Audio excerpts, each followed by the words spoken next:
Hello everyone, welcome to Z Chem chemistry classes. भाई class 12th chemistry को हम पढ़ रहे थे सर, हमने स्टार्ट कर दिया था। क्लास 12th केमिस्ट्री का हमारे पास हमने स्टार्ट किया था चैप्टर नंबर 6 और छठवें चैप्टर का जो नाम है वो है halo alkane and hello Erin. और मैं आपको बता दूं इस चैप्टर का भी हमारे पास लेक्चर नंबर 6 है। सर इस चैप्टर का लेक्चर नंबर 6 है, मतलब इससे पहले हमारे पास 5 लेक्चर हो चुके हैं और इस लेक्चर में भाई हम बहुत सारे क्वेश्चंस करने वाले हैं एनसीईआरटी से रिलेटेड। एनसीईआरटी में बहुत सारे जो इंडेक्स क्वेश्चन हैं या फिर आपके एग्जाम्पल्स हैं, एक्सरसाइज हैं, उन सभी क्वेश्चंस को हम आज के लेक्चर में, सभी नहीं मतलब अब तक जो भी चीजें पढ़ी उससे रिलेटेड करने वाले हैं। ठीक है, क्या करने वाले मैं आपको बता दूं। भाई 5 लेक्चर में हमने क्या किया इसको एक बार जान लो।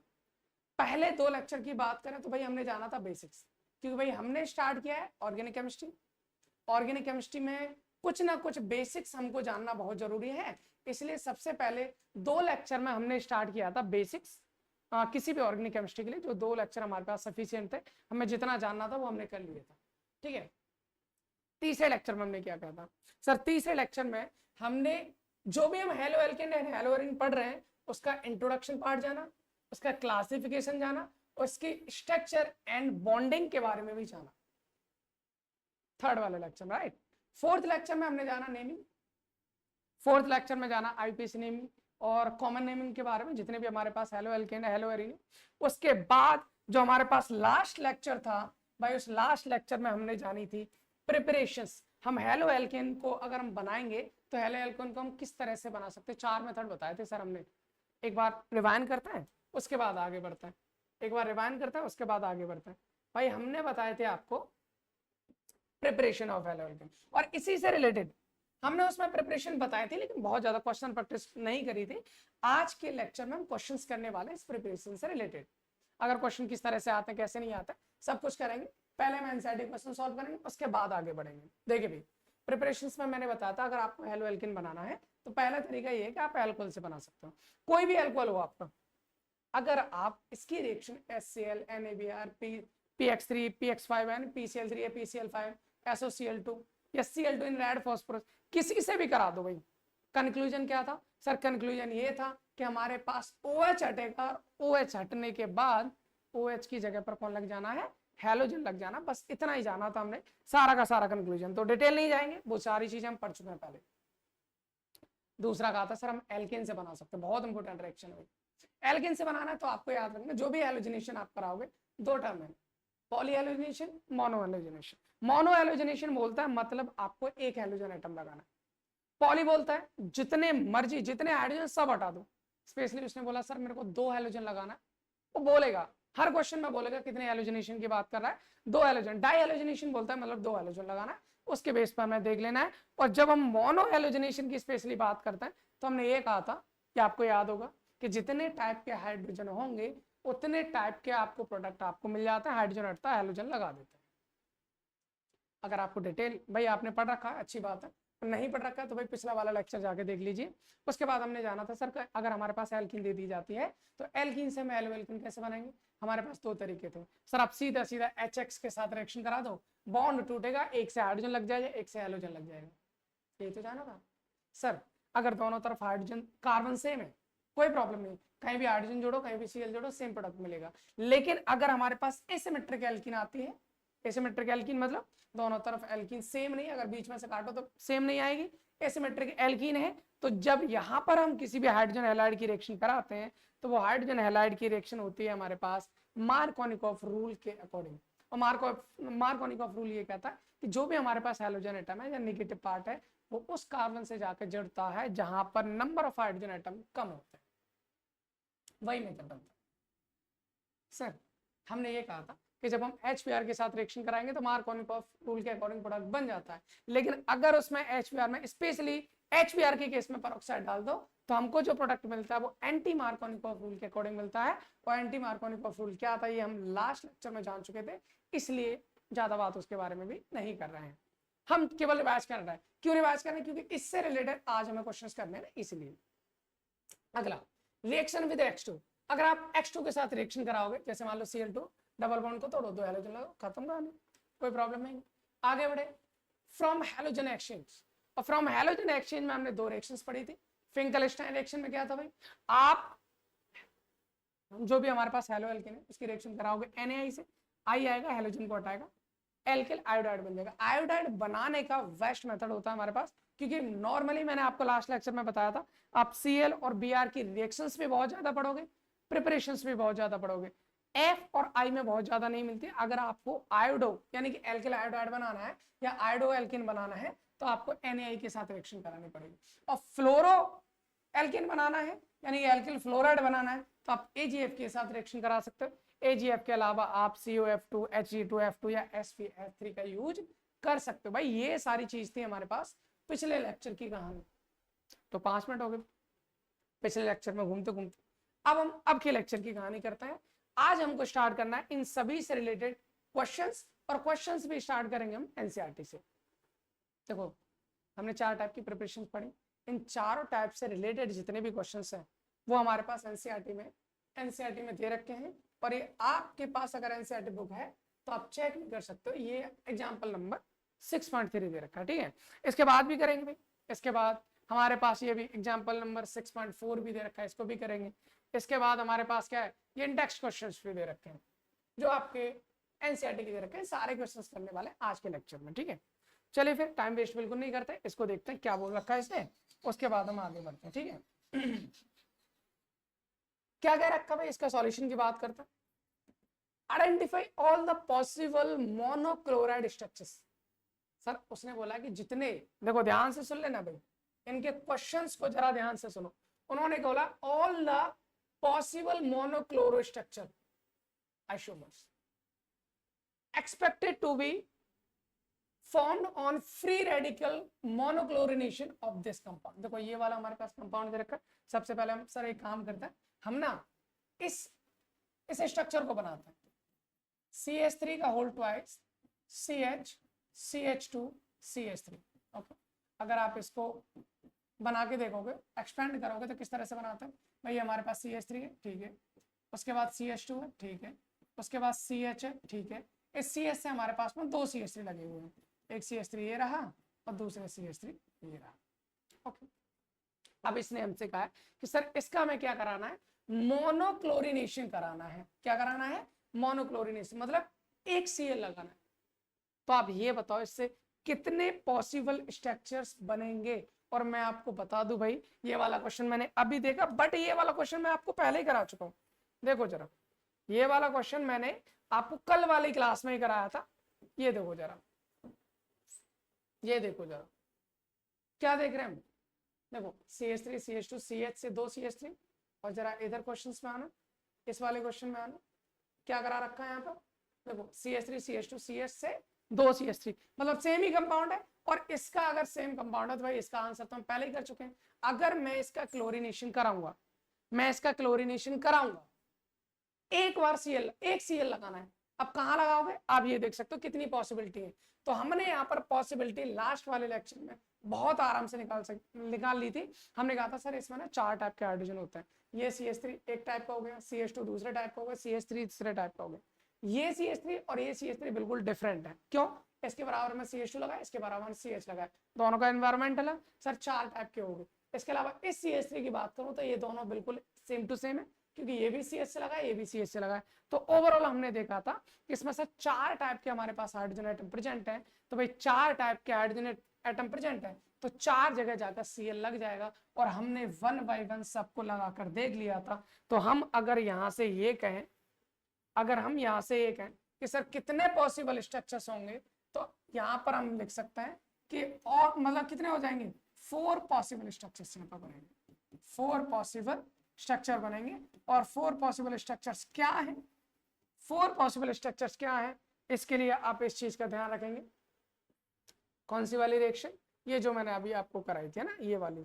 तो इस चीज का आप ध्यान रखेंगे कि हमारे पास आंसर इसका हो जाना, ठीक है। तो मुझे कराने की जरूरत इसमें है नहीं, क्योंकि ये वाला क्वेश्चन हम लास्ट कर ही चुके हैं। तो हम इसके बारे में बात नहीं करेंगे। अब हम अगले वाले क्वेश्चन पे बात करेंगे। तो अगर हमें पता होता तो हम शायद इसको उठाते भी नहीं। चलिए, अब है हमारे पास एग्जाम्पल नंबर 6.4।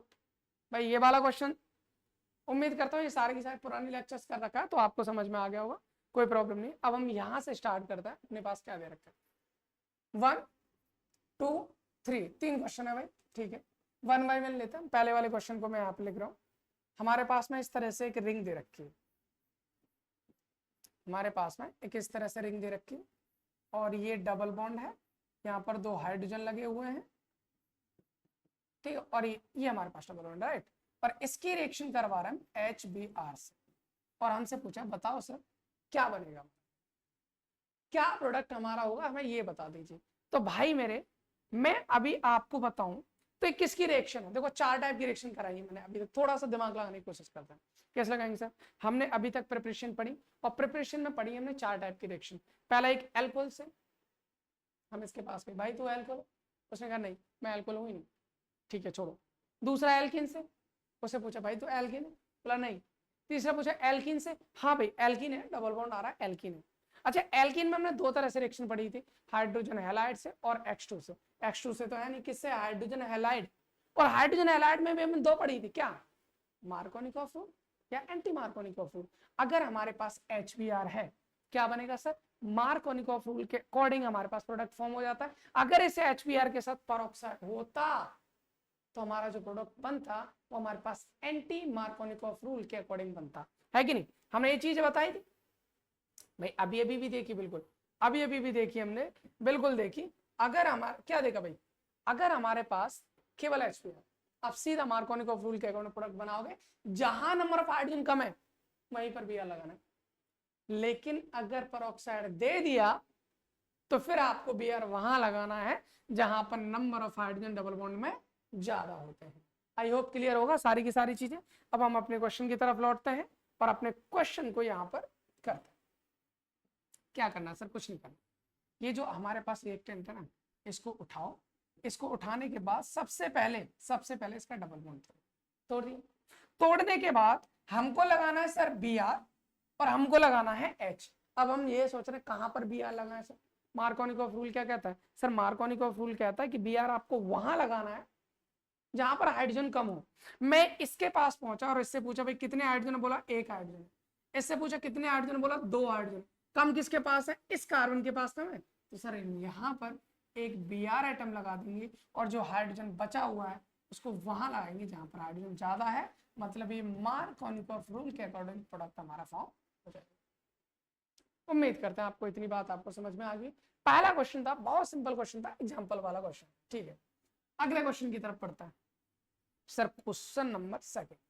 क्या कह रहा है क्वेश्चन नंबर 2, पहले लिख लो sir, CH3, okay, then single bond CH2, CH double bond CH2, और रिएक्शन करा रहे हैं हम HCl के साथ। अरे सेम कहानी सर, सेम कहानी, फिर से एल्किन दिया है, फिर से हाइड्रोजन हैलाइड के साथ रिएक्शन कराई, और हम क्या कहेंगे सर, हैलोजन कहाँ जुड़ेगा, जहां हाइड्रोजन का नंबर कम हो। हमको तो बस यही पता है, पर यही पता है तो हम इसके साथ भी यही कर देंगे, हम इसके साथ भी यही कर देंगे, ठीक है सर, इसके साथ भी हम यही कर देंगे। क्या कर देंगे भैया, सबसे पहले तो सर ये बॉन्ड को तोड़ो, बॉन्ड तोड़ दिया।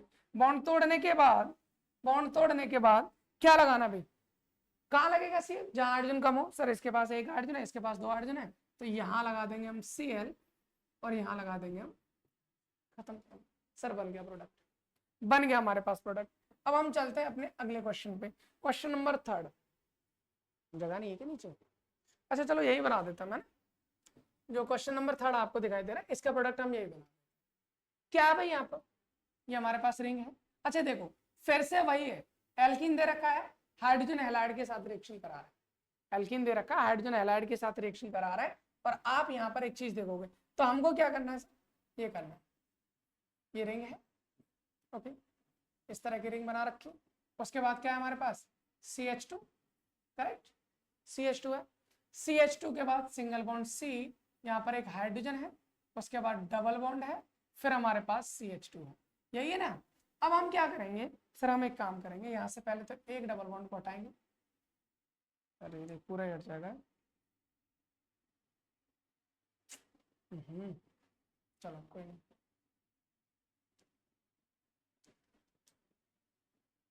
फिर से कर लेते हैं। ये हमारे पास रिंग है, ओके, अब इस रिंग पर कौन जुड़ा है, CH2, ओके, CH2 से कौन लगा है, C, इससे लगा हुआ है 1, H और डबल बॉन्ड CH2, यही है ना। हम क्या करेंगे, सबसे पहले तो सर एक बॉन्ड को तोड़ेंगे, ये डबल बॉन्ड है ना, इसको सिंगल बॉन्ड करो। मैंने एक काम किया, यहाँ से इसको सिंगल बॉन्ड किया, और यहाँ पर कौन है हमारे पास, CH2। अब ये करने के बाद आपको HBr जोड़ना है, लेकिन मैं आपको बहुत प्यार से दिखाऊं भैया, यहाँ पर कौन दिख रहा है मेरे को, परऑक्साइड। और परऑक्साइड दिख रहा है तो हमारे पास जो रिएक्शन होगी वो कौन सी होगी, एंटी मार्कोनिकॉफ रूल के अकॉर्डिंग प्रोडक्ट हमारा बनेगा। और एंटी मार्कोनिकॉफ रूल ये कहता है कि भाई ये जो हैलोजन है वो वहां लगेगा जहां number of hydrogen double bond पे ज्यादा हो। तो इस डबल बॉन्ड पे एक हाइड्रोजन था, इस पर हमारे पास कितने थे, 2। तो इस वाले कार्बन से जाके लग जाएगा कौन, Br, और बचा कौन, हाइड्रोजन। हाइड्रोजन वही लग जाएगा जहां पर दूसरा बॉन्ड टूटा। ये हमारे पास क्वेश्चन नंबर 3 का हो जाएगा आंसर।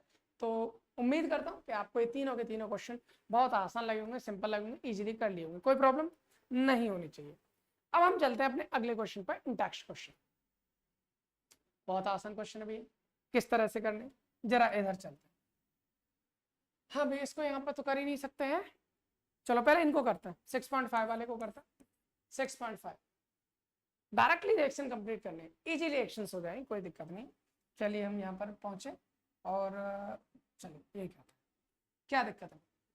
पहले वाले में दिख रहा है मेरे को एक रिंग है, रिंग से OH लगा हुआ है, SOCl2 के साथ रिएक्शन करानी है। तो आपको नहीं लग रहा कि हमने सर अभी अभी बिल्कुल अभी ताजा रिवाइज करके, अगर कोई एल्कोहल है हमारे सामने PCl3 दे दो, PCl5 दे दो, SOCl2 दे दो, HCl दे दो, कुछ भी दे दो भैया, हमारा तो एक ही सिद्धांत है, हमको ये करना है, OH हटाना है, हैलोजन लगाना है। तो भाई कौन लग जाएगा हमारे पास, सर यहाँ पर लग जाएगा Cl, SOCl2 आएगा, OH हटाएगा, Cl जाके लग जाओ, और क्या बन जाएगा सर, और क्या बन जाएगा, यहाँ पर बनना क्या है, SO2 निकल जाता है, H निकल जाता है। देखो जरा, अरे देखो, आपको हो सकता है कंफ्यूजन हो, बट आपको होना नहीं चाहिए। देखिए इधर क्या भी है, अगर हम किसी भी एल्कोहल की रिएक्शन SOCl2 से कराते हैं, भाई SOCl2 का Cl आएगा, OH को हटाए, खुद जाके लग जाएगा। जो H होता है वो दूसरे Cl के साथ HCl बनाता है, और SO बचे हुए ऑक्सीजन के साथ SO2 बना जाता है। उम्मीद करते हैं आपको ये चीज आपको समझ में आई होंगी, उम्मीद करते हैं ये चीजें आपको समझ में आई होंगी, ठीक है। तो अगर समझ में आ गई तो फिर इधर आ जाओ। अच्छा, आप कहोगे सर यहाँ पर आपको लिखना है SO2 भी निकला, HCl भी निकला, वो कैसे, तो आप लिखना चाहो लिख दो, नहीं लिखना चाहो तो कोई प्रॉब्लम नहीं। रीजन ऑर्गेनिक केमिस्ट्री में बाई प्रोडक्ट्स को लिखने की जरूरत नहीं होती, आपको मेजर प्रोडक्ट जानना बना क्या, क्योंकि आगे जब हम कन्वर्जन करेंगे तो वहां पर यही कहानी होगी।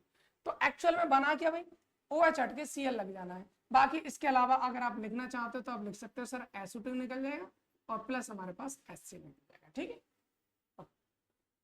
इधर वाले पर यहाँ पर सर हीट दे रखा है, HCl के साथ रिएक्शन कराने, फिर से यहाँ पर OH दे रखा है, और हमको पता होता है, क्या पता होता है कि सर OH को हैलोजन आराम से हटा जाएगा, जब HCl आया है तो जाहिर सी बात है OH को हटाएगा। OH को हटाएगा, कौन से वाले OH को, सर एल्कोहल वाले OH को हटाएगा, एल्कोहल वाले OH को हटाएगा।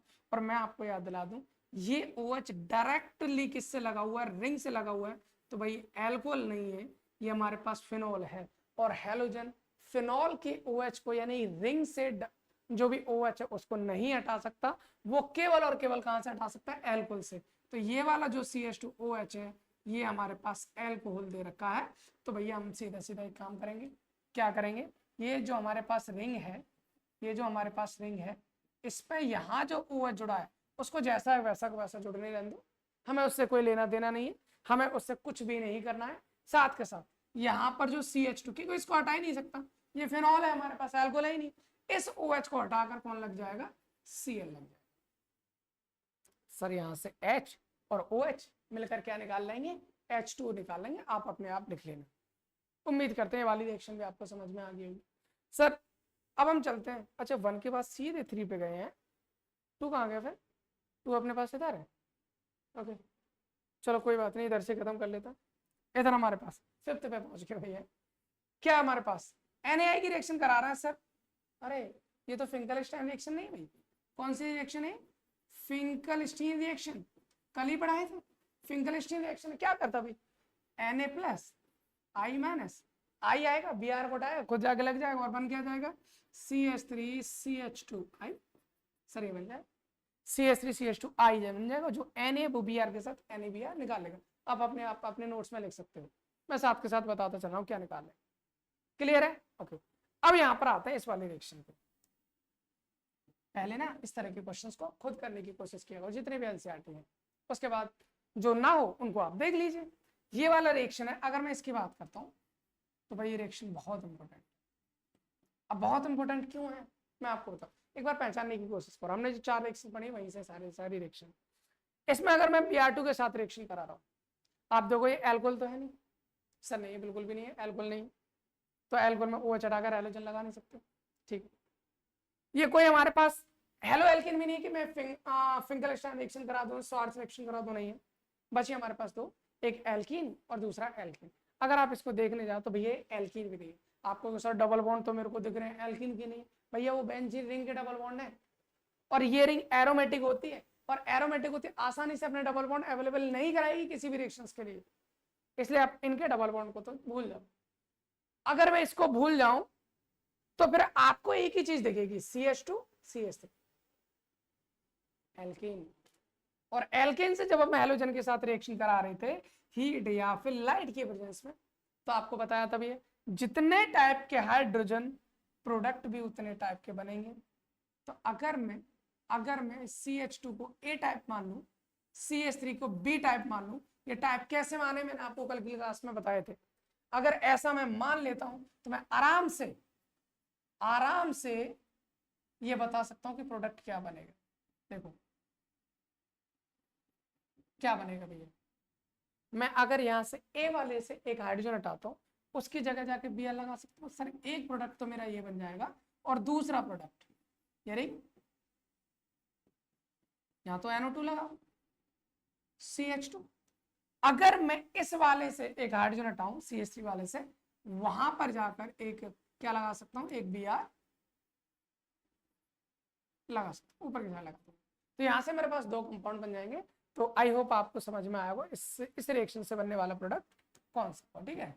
इस रिएक्शन का जो प्रोडक्ट है भाई ये है, ध्यान रखना है ना, ध्यान रखना है। इधर की साइड कर दे, थोड़ा सा जगह नहीं थी इस वजह से। अब इस रिएक्शन की प्रोडक्ट की बात करते हैं, अब इस रिएक्शन की प्रोडक्ट की बात करते हैं, आप खुद से समझ जाओगे। क्या समझ जाओगे सर, एल्कोहल है नहीं, ठीक है, हेलो एल्केन है नहीं, एल्केन डबल बॉन्ड दिख रहा है ना, एक डबल बॉन्ड है, सर बहुत चालू नहीं हो रही, अभी तो आपने रिंग के डबल बॉन्ड को मना कर दिया था। अरे भाई ये बेंजीन के 3 डबल बॉन्ड जो आपस में रेजोनेंस में रहते हैं, स्टेबल होते हैं, क्लास 11th में पढ़ के आए हो, एरोमेटिसिटी स्टेबलाइज करती है मॉलिक्यूल को, और नहीं पढ़ के आए हो तो कुछ टाइम रखो, हेलो एरिन अभी हम स्टार्ट करेंगे तो आपको पता चल जाएगा। तो यहां से अगर मैं डबल बॉन्ड तोड़ूं तो आपको नजर आ रहा है यहाँ पर हमारे पास CH3 लगा हुआ है, लगा हुआ। अगर आपको यहाँ पर मैं दिखाने की कोशिश करूं, हर कार्बन के 4 बॉन्ड होता है ना, से 1 2 3 4 इसके पूरे हैं। इधर ही अगर मैं बात करूं 1 2 3, तो एक हमारे पास हाइड्रोजन होगा, डेफिनेटली एक हमारे पास हाइड्रोजन होगा। अब यहां से अगर मैं रिएक्शन कराता हूं HI की, किसकी रिएक्शन करा रहा हूं, HI, मतलब इसके पास एक CH3 है और एक हमारे पास H है, ये डबल बॉन्ड था, ये डबल बॉन्ड था। हमने कहा सर मार्कोनी को रूल के अकॉर्डिंग कराते हैं, पेरोक्साइड तो है नहीं, HBr है नहीं, तो डबल बॉन्ड को तोड़ दो। पहले डबल बॉन्ड को तोड़ दिया तो जहां हाइड्रोजन कम है उसके पास हैलोजन लगा दो, हैलोजन कौन है, I। अगर मैं इस कार्बन की बात करूं और इस कार्बन की बात करूं, इसके पास तो एक हाइड्रोजन है, इसके पास तो एक भी हाइड्रोजन नहीं है सर, CH3 है, इसके बाद डायरेक्टली कोई हाइड्रोजन नहीं, तो आप यहाँ पर एक I लगा दोगे और यहाँ पर एक H लगा दोगे, ये आपका प्रोडक्ट बन जाएगा इस रिएक्शन।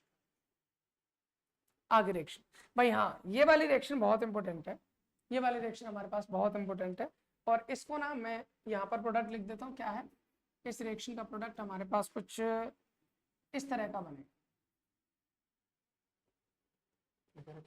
ये बने, इसको मैं थोड़ा सा इधर करता हूँ, ठीक है। देखो याद रखना, आपको नोट करके इस रिएक्शन को लिख लेना। अगर हमारे पास ये रिंग है, ये हमारे पास रिंग है, और हम रिएक्शन करा रहे हैं इससे सिंपली Br2 से, और यहाँ पर हमारे पास CCl4 एज ए सॉल्वेंट की तरह यूज किया जाता है, तो आप बॉन्ड को तोड़ दोगे, और बॉन्ड तोड़ने के बाद एक Br यहाँ लगा दोगे, दूसरा Br यहाँ लगा दोगे। लेकिन अगर आपको Br2 के साथ रिएक्शन करवा रहा है, उसने कहा भाई हीट की प्रेजेंस में या फिर सनलाइट इनकी प्रेजेंस अगर उसने दे दी, तो आपको एलाइलिक पोजीशन पर सब्स्टिट्यूशन रिएक्शन करनी पड़ेगी। और एलाइलिक पोजीशन मुझे बताने की जरूरत नहीं है, मैं पहले आपको बता चुका हूँ, ये पोजीशन हमारे पास एलाइलिक पोजीशन होती है, और इसी पोजीशन पर जाकर हमारे पास एक Br जाके लग जाएगा। ये आपको नोट करके याद रखना है। इसी वजह से हमने कहा ये वाली रिएक्शन बहुत इंपॉर्टेंट है, क्योंकि अब हीट और यूवी लाइट दे रखी है, तो इस केस में हमारे पास क्या होगा, Br जाके लग जाएगा एल्काइल पोजीशन। आई होप आपको इतनी बात समझ में आ गई। 6.5 जो क्वेश्चन था वो हमारे पास हो चुका है सॉल्व। अब हमारे पास 6.2, 6.3, 6.4 इनको हम 1 बाय 1 सॉल्व कर लेते हैं ना। तो ओके, क्वेश्चन नंबर अब हम बात करते हैं सबसे पहले 6.2 की। ओके, क्या कह रहा है जरा ये तो देख लो। 6.2 हमसे ये कह रहा है, so why is sulfuric acid is not used during the reaction of alcohol with Ki? अरे वाह, मैं आपको क्वेश्चन समझाने की कोशिश करता हूं पहले, उसके बाद आंसर बताएंगे। क्वेश्चन में हमसे एक आया कि सर अगर हमारे पास कोई अल्कोहल है, ठीक, मैं रिएक्शन करा रहा हूँ Ki से, ठीक है, हमारे पास होता है ये होना चाहिए कि I आएगा, OH हटाएगा और RI बना देगा, ठीक है, ये हमने मान लिया, ये होनी चाहिए। अगर मैं इस रिएक्शन को, थोड़ा बहुत हो भी जाता, अगर मैं इस रिएक्शन में Ki के साथ में H2SO4 भी ले लूं, क्या सर ये RI बन जाएगा?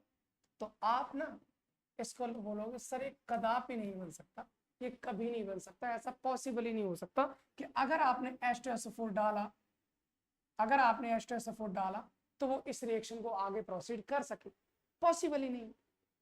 ऐसा क्यों? देखो क्वेश्चन में यही कहा, क्वेश्चन में हमने कहा why sulphuric acid not used, sulphuric acid को हम क्यों यूज नहीं करते during the reaction of alcohol with Ki? जब हम अल्कोहल की रिएक्शन Ki के साथ कराते हैं तो हम सर H2SO4 का यूज नहीं करते। रीजन क्या होता है? अगर H2SO4 नहीं है, I अपना काम करेगा, क्या काम है सर उसका, OH को हटा के कुछ जाके लग जाएगा, ठीक है। लेकिन अगर हमारे पास H2SO4 दे रखा है, अगर हमारे पास H2SO4 दे रखा है तो I भैया ये ज्यादा रिएक्टिव होता है ना अल्कोहल, तो Ki सबसे पहले इसी के साथ रिएक्शन कर जाता है। कैसे करेगा भाई? Ki जो होता है वो रिएक्शन करता है H2SO4 के साथ और ये एक्ट करता है एज एन एसिड, और जब एसिड की तरह रिएक्ट करेगा तो भाई H+ देगा, और जो H+ है I के साथ मिलकर HI फॉर्म कर लेता है, और यहां से एक H+ हटेगा, K आके उसकी जगह लग जाए तो KHSO4 बन जाएगा। इसमें तो कोई प्रॉब्लम है। अब हुआ क्या सर, जो HI बना है वो वापस से रिएक्ट करता है H2SO4 के साथ, और आपने कहीं ना कहीं क्लास 11th में ये पढ़ा होता है कि H2SO4 सर एसिड की तरह तो काम करता है, कॉन्सेंट्रेट H2SO4 एज एन काम करता है हमारे पास किसकी तरह, एक डिहाइड्रेटिंग एजेंट की तरह काम करता है, किसकी तरह, एक ऑक्सीडाइजर एजेंट की तरह। तो भाई यहां पर ना एक ऑक्सीडाइजर एजेंट की तरह काम भी करता है, ऑक्सीडाइजर की तरह काम करेगा और इसको ऑक्सीडाइज कर देगा। ऑक्सीडाइज करने के बाद आपको पता होगा कि I- ऑक्सीडाइज होकर बना लेता है I2 बन जाएगा। और यहाँ पर जो 2H है, यहाँ के 2H कितने हो गए, 4H हो गए सर, इसके 2 हाइड्रोजन को लेकर 2H2 निकाल लेते हैं और बचा क्या हमारे पास SO2 गैस जो रिलीज। मतलब क्या किया सर, मतलब इतना किया है भैया, अगर आप H2SO4 नहीं डालते इनकी जिंदगी बहुत आसान चल रही थी, आराम से चल रही थी।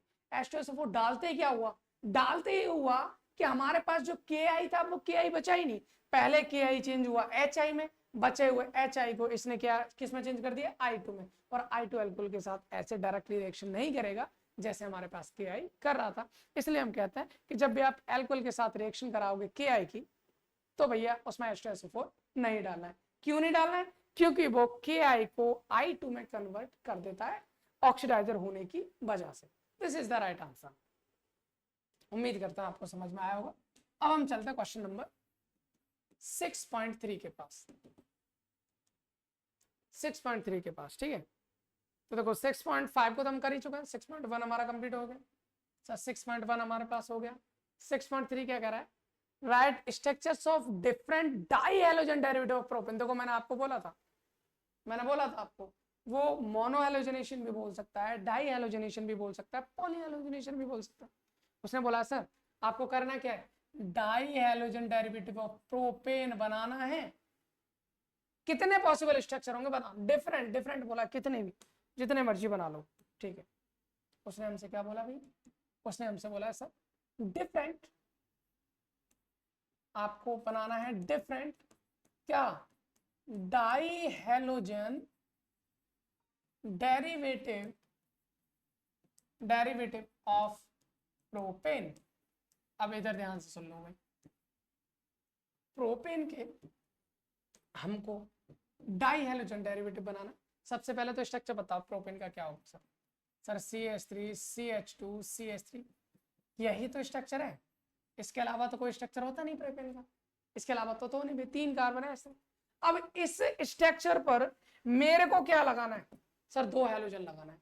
मैं कहाँ कहाँ लगा सकता हूँ, पॉसिबिलिटी बना लो, देखते हैं हम बहुत सारे यहाँ पर, हम बहुत सारे क्या करते हैं, स्ट्रक्चर बनाने की कोशिश करते हैं, कितने बन सकते हैं हमसे। सर मैंने एक काम किया, मैंने यहाँ पर लिखा CH3 CH2 CH3, ठीक है। मेरे को 2 हैलोजन लगाने, मैं 2 हैलोजन कहाँ लगा सकता हूँ, मैं काम कर सकता हूँ, मैंने सर पहले वाले कार्बन पे लगा दूं, यहाँ 3 हाइड्रोजन है ना, यहाँ से 2 हाइड्रोजन हटाओ, एक रहने दो, और इसकी जगह मैंने 2 Cl लगा दिए। मान लो क्या लगा रहा है, डाई हैलोजन डेरिवेटिव है, ठीक है। तो 2 हैलोजन लगाना मेरे को, एक हैलोजन है इधर लगा दिया, दूसरा इधर लगा दिया, Cl लगा लेते हैं ताकि नेमिंग से भी क्लियर हो जाए। एक Cl इधर और दूसरा Cl इधर। अगर मैं इसकी IUPAC नेम लिखना चाहूँ, लिख के देख लो एक बार, आपको पता चल जाएगा। 1 2 3, तो 3 है तो क्या हो जाएगा हमारे पास, ये 1 पे 2 Cl लगे तो 1,1 डाइक्लोरो प्रोपेन, ये इसका नाम है सर। एक तो मेरे पास ये कंपाउंड बन सकता है, ठीक, और दूसरा क्या बन सकता है सर, और बनाने की कोशिश करते हैं सर। हमारे पास ये था ना CH3 CH2 CH3 ये था सर, मैंने इसके 2 हाइड्रोजन हटाने के बाद 2 हैलोजन लगा दिए। क्या मैं सर इसके 2 हाइड्रोजन हटाने के बाद हैलोजन लगा सकता हूँ, बिल्कुल लगा सकता हूँ सर। लगाओ भैया लगाओ, यहाँ पर 2 हाइड्रोजन हटा दिए, एक Cl ऊपर एक Cl नीचे, ठीक हो गया सर। इसका नाम क्या होगा बताओ, नंबरिंग करते हैं 1 2 3, ये हो जाएगा बिल्कुल। और ये हो जाएगा तो हम क्या लिख सकते हैं सर, इसका नाम हो जाएगा 2,2 डाइक्लोरो प्रोपेन। सर 2 स्ट्रक्चर तो हमारे पास बन गए, और पॉसिबल स्ट्रक्चर्स देखते हैं और कितने बन सकते हैं, ठीक है। दोबारा लिखो sir, CH3 CH2 CH3। Sir मेरा एक चीज समझ में ये आ रहा है कि जैसे हमने यहाँ पर किया, इस वाले कार्बन से 2 हाइड्रोजन हटाए, एक कंपाउंड बन गया, 2 हैलोजन लगा दिए, यहाँ से 2 हाइड्रोजन हटाकर 2 हैलोजन लगा दिए, एक ये अलग बना। भाई ये अलग है ये अलग है, कैसे पता चला, IUPAC नाम से भी देख लो, आंखें भी बता सकती है तुम्हारी। सर मैं ये कर सकता हूँ कि यहाँ से हाइड्रोजन हटाओ 2, और 2 हाइड्रोजन हटाने के बाद एक इस पर और एक इस पर, एक ये भी तो बन सकता है। जिसने बनाया ना ये गलत बनाया, क्यों, अरे भाई नंबरिंग करके देखो, नंबरिंग करके जब आप देखेंगे तो नंबरिंग कहाँ से होगी, जिधर से हाइड्रोजन पास होता है सर 1 2 3 हो जाएगा। और यहाँ पर आप देखोगे 1,1 डाइक्लोरो प्रोपेन और 1,1 डाइक्लोरोप्रोपेन, ये तो पहले से हमने बना रखा। जब पहले से बना रखा तो ये वाला पॉसिबल नहीं है, ये वाला पॉसिबल नहीं। तो सर हमको समझ में आ गया, ये वाला पॉसिबल नहीं, इसको हम हटा देते, हमने हटा दिया। सर 2 तो हमारे पास बन गए, और सोच के देखो क्या और कोई बन सकता है क्या। सर मैंने अभी तक क्या काम किया है, मैंने ये काम किया है, मैंने काम ये किया है कि मैंने क्या काम किया भाई, मैंने एक ही कार्बन से 2 हाइड्रोजन हटाए। अब मैं अलग अलग कार्बन से हटा के देखूं तो सर, ठीक है हटा लो, CH3 CH2 CH3। सर मैं एक काम करता हूँ, पहले और दूसरे से एक एक हाइड्रोजन हटाता हूँ, यहाँ से भी एक, यहाँ से भी एक, यहाँ से हटाऊंगा तो 2 रह जाएंगे, एक Cl इस पर दूसरा Cl इस पर, ये बन सकता है बिल्कुल। और क्या कर सकता हूँ सर, और क्या कर सकता हूँ, और क्या बना सकता हूँ सर, मैं काम ये भी तो कर सकता हूँ ना, क्या मैं इस वाले से एक हाइड्रोजन हटाऊं, इस वाले से एक हाइड्रोजन हटाऊं, तो इन पर 2 हाइड्रोजन रह जाएंगे, और एक Cl यहाँ पर और दूसरा Cl यहाँ, ये बन जाएगा भाई, यही बन जाएगा और यही बन जाएगा। तो आपको पता है, इसके अलावा तुम कहे सर इन दोनों पे बनाओ तो इसके जैसा बनेगा, इसका नाम क्या हो जाएगा, इसका नाम आप करोगे 1 2 3, तो यानी कि 1,2 डाइक्लोरो प्रोपेन, क्लियर है। और इसका नाम क्या हो जाएगा 1 2 3 1,3 डाइक्लोरो प्रोपेन। उम्मीद करते हैं कि आपको ये वाला क्वेश्चन समझ में आ गया होगा। भाई अगर आप प्रोपेन का डाई हैलोजन डेरिवेटिव बनाओगे तो हमारे पास 1 2 3 4 टाइप की पॉसिबल स्ट्रक्चर्स बन सकते हैं, और वो कैसे बनानी है वो मैंने आपको बता दिया है। अब इसके बाद हमारे पास एक और क्वेश्चन बचा हुआ है, जरा देखते हैं। थोड़ी लाइट की फिर से समस्या होने लगी, लाइट की बहुत समस्या हो जाती है, तो मौसम भी खराब चलने लगा है आजकल, उसकी वजह से है ना। चलिए कोई 6.4 कह रहा है sir, among the isomeric alkanes molecular formula आपको दे रखा है C5H12, identify one that of the photochemical chlorination. फिर से फोटोकेमिकल क्लोरिनेशन यानी कि सनलाइट की प्रेजेंस में Cl2 से रिएक्शन करवाए। एक ऐसा स्ट्रक्चर बनाना है जो एक सिंगल मोनोक्लोराइड बनाता हो, एक ऐसा स्ट्रक्चर बनाना है जो 3 आइसोमेरिक मोनोक्लोराइड बनाता हो, एक ऐसा स्ट्रक्चर बनाना है जो 4 आइसोमेरिक मोनोक्लोराइड बनाता हो। अच्छा चलो देखते हैं। मतलब क्या है भाई, एक सिंगल मोनोक्लोराइड बना रहा है, मतलब 1 टाइप हाइड्रोजन होने चाहिए, एक टाइप के हाइड्रोजन आइटम होने चाहिए सारे। भाई 12 हाइड्रोजन है ना, 12 के 12 हाइड्रोजन एक जैसे होने चाहिए। अगर एक जैसे हैं तो वो मोनोक्लोराइड ही बनाएगा एक ही टाइप का। इसने कहा 3 टाइप के आइसोमेरिक प्रोडक्ट, तो हम यहाँ पर भी बोलेंगे भाई 3 टाइप हाइड्रोजन आइटम होने चाहिए। कितने टाइप के होने चाहिए? 3 टाइप के। और यहाँ पर 4 आइसोमेरिक है, मतलब 4 टाइप्स के आपके पास हाइड्रोजन एटम होने चाहिए। यार इन्वर्टर बोला भाई, माफी चाहता है। अगले लेक्चर में आपको मिलते हैं इस क्वेश्चन के साथ। फिलहाल इस लेक्चर को यहीं समाप्त करते हैं, वरना शट डाउन हो जाएगा सब कुछ। लाइट की थोड़ी सी प्रॉब्लम है, ठीक है। मिलते हैं इसी से आगे कंटिन्यू करते हैं। थैंक्स फॉर वॉचिंग, जय हिंद।